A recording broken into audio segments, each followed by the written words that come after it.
జనరల్‌గా ఒక్కొక్కళ్ళు ట్రైలర్‌లో గూడా ఎంట్రీ ఇస్తుంటే, ఆ ఎంట్రీ షాట్స్ గాని, fighting sequences, action sequences literally amazing అని చెప్పాలి. నేను మిమ్మల్ని ఎక్స్‌పెక్ట్ చేయలేదు సార్. ఒక లవర్ బాయ్‌గా చూసిన మేము ఒక యాక్షన్ కింగ్ అయిపోయారు ఇప్పుడు present.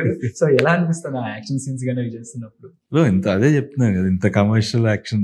I have done action before, but ఇంత కమర్షియల్గా ఎప్పుడు చేయలేదు. So it was nice experience బేసిక్గా to see our self in a different way. So I enjoyed working basically action సీక్వెన్స్లో. Interval fight also was like ముగ్గురం కలిసి చేస్తాం. So that was also very interesting. బాగా కష్టం అనిపించింది యాక్షన్ సీన్ ఏమైనా ఉందా సార్ బాగా?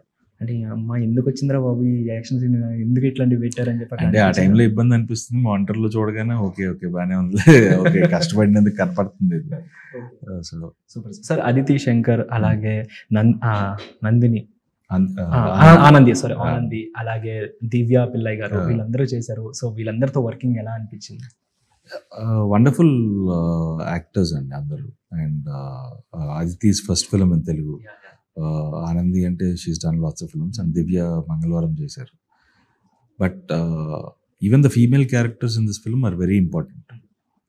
మీరు సినిమా చూసినప్పుడు ఆల్ ద క్యారెక్టర్స్, మేము ఈ ముగ్గురు క్యారెక్టర్స్ ఫోర్గ్రౌండ్లో ఉన్నారు, కానీ ద అదర్ 3 ఫీమేల్ లీడ్స్ కానీ, లేకపోతే అజయ్ క్యారెక్టర్ కానీ, జయసుధ గారు కానీ, so every character has an importance.